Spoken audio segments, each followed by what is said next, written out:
का स्वागत है। एक महत्वपूर्ण विषय जो विश्व हिंदू परिषद की एक लंबे समय से राज्य की सरकार से मांग थी कि राजस्थान के अंदर एक योजनाबद्ध या षड्यंत्र पूर्व तरीके से कुछ ऐसे क्षेत्र पनप गए हैं जो अपने आप को स्पेशल एरियाज या डेमोग्राफी के हिसाब से ये हम कहें कि वो अपने आप को कम्युनिटी के बेस पर ये मानने लगे कि हमारा इलाका है या हमारा क्षेत्र है। तो ऐसे क्षेत्र नहीं पनपे। राजस्थान के सभी रहवासियों के लिए, बाशिंदों के लिए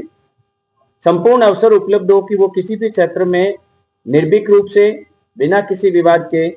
अपना जीवन यापन कर सके और अपने परिवार के साथ रह सके, उसको कोई खतरा महसूस नहीं। परंतु विगत कुछ दशकों से ये समस्या एक षड्यंत्र पूर्वक तरीके से तैयार की गई थी और हमने सुना, देखा,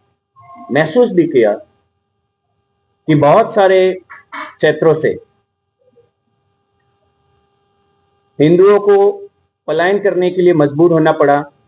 उनका माइग्रेशन सिर्फ इस आधार पर हुआ कि वो उस क्षेत्र में उनको रहने के लिए, नहीं रहने के लिए उनको मजबूर किया गया और वो अपनी संपत्तियों को औने पौने दामों में या जबरदस्ती उनको मार के जब भगाया जाने लगा तो उनकी संपत्तियों को कब्जा कर लिया गया। और ऐसे पूरे राजस्थान में करीबन 86 ब्लॉक चिन्हित है जहां पर से पलायन के हर वर्ष, या हम कह सकते हैं कि हर सीजन में इस बात की खबर आती है। आप सब उसको लिखते भी हैं, सुनाते भी हैं, लोगों को दिखाते भी हैं कि अमुक क्षेत्र से हिंदुओं का पलायन हो रहा है। तो ये एक बहुत गंभीर विषय था। हम सबको आज इस बात की खुशी है कि राज्य सरकार ने इस विषय को अपने संज्ञान में लिया और राजस्थान में ऐसे क्षेत्रों को चिन्हित करके वहां की संपत्ति किसी भी व्यक्ति से ताल्लुक रखती हो, उसको कोई जबरन हड़पे नहीं, उसको मार्केट वैल्यू से कम कीमत पर कोई खरीदे नहीं, और वो क्षेत्र किसी एक समुदाय के लिए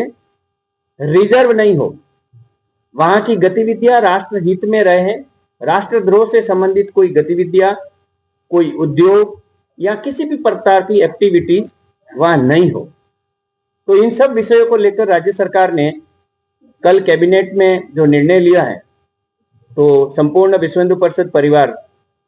राज्य सरकार के इस निर्णय की प्रशंसा करता है और राज्य सरकार को अभिनंदन करता है, साधुवाद देता है कि एक महत्वपूर्ण विषय पर राज्य सरकार की कैबिनेट ने निर्णय लिया। सरकार वाकई प्रशंसा की पात्र है और इस तरह के साहसिक निर्णय के लिए एक मजबूत मैंडेट के साथ जो सरकार काम कर रही है, हम निश्चित रूप से ऐसे विषयों पर सरकार के साथ मजबूती के साथ खड़े हैं और सरकार का हर समय सहयोग भी हम करते आ रहे हैं। तो आज जो विषय आपके सामने है, उसको सरकार ने यह तय किया है कि कैबिनेट के अंदर इसको कानून बना के राज्य विधानसभा में डिस्कशन करके, सभी विषयों पर विमर्श करके, विचार करके, सभी पक्षों को सुनकर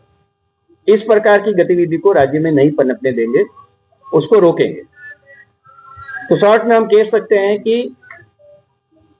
डिस्टर्ब एरिया प्रोटेक्शन बिल है। बिल का मसौदा अभी कैबिनेट के सामने है, पर हमारी जो मांगे हैं सरकार से, हमें ऐसा भरोसा है कि उन सब मांगों को उस मसौदे में शामिल किया जाएगा। इस बिल की संदर्भ में सबसे महत्वपूर्ण 2-3 विषय हैं जो आपके सामने डिस्कस करना चाहेंगे हम। सबसे पहले, इस बिल के द्वारा राज्य में उन ब्लॉकों का चयन होगा, उन क्षेत्रों का चयन होगा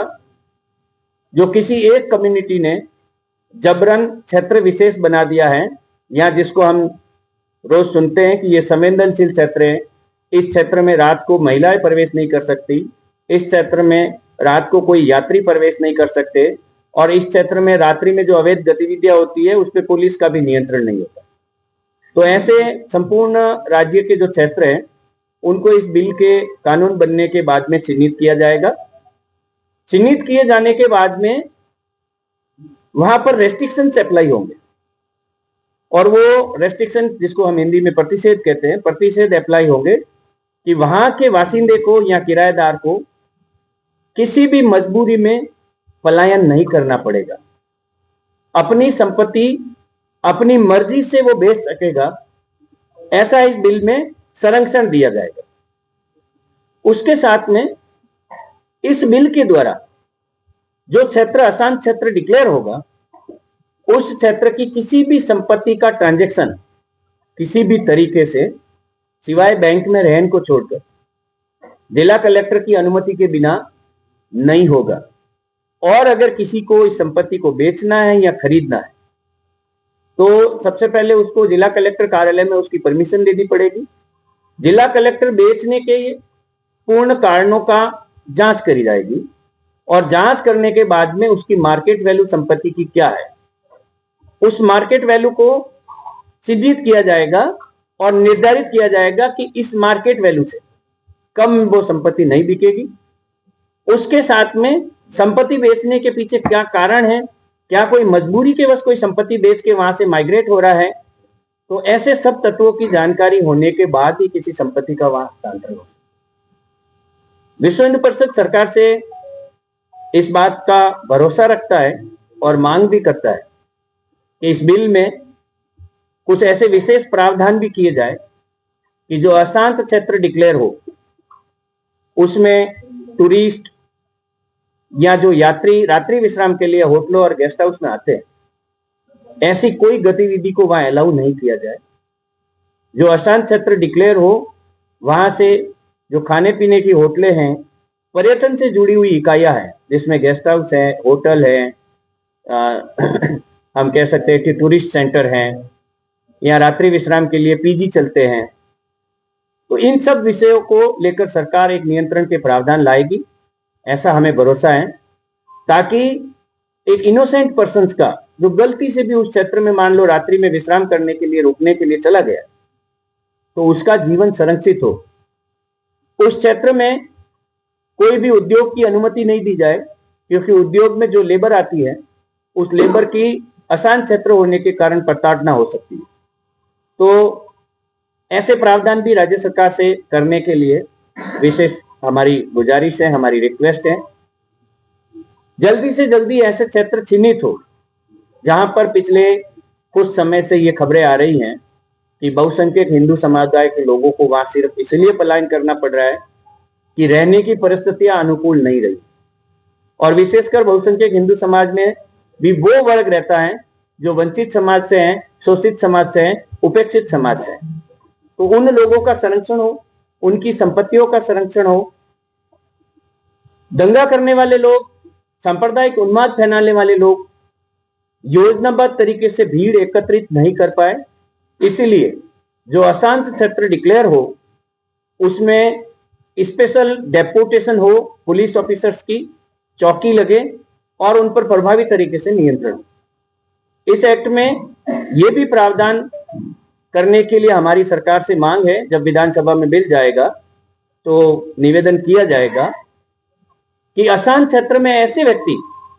जो दंगों के आरोपी हो, सांप्रदायिक उन्माद फैलाने या भीड़ तंत्र को अपने कब्जे के लेकर संपत्ति, सरकारी संपत्ति को नष्ट करने का प्रयत्न करने के आरोप में अपराधी हो, उन सबको राजपाल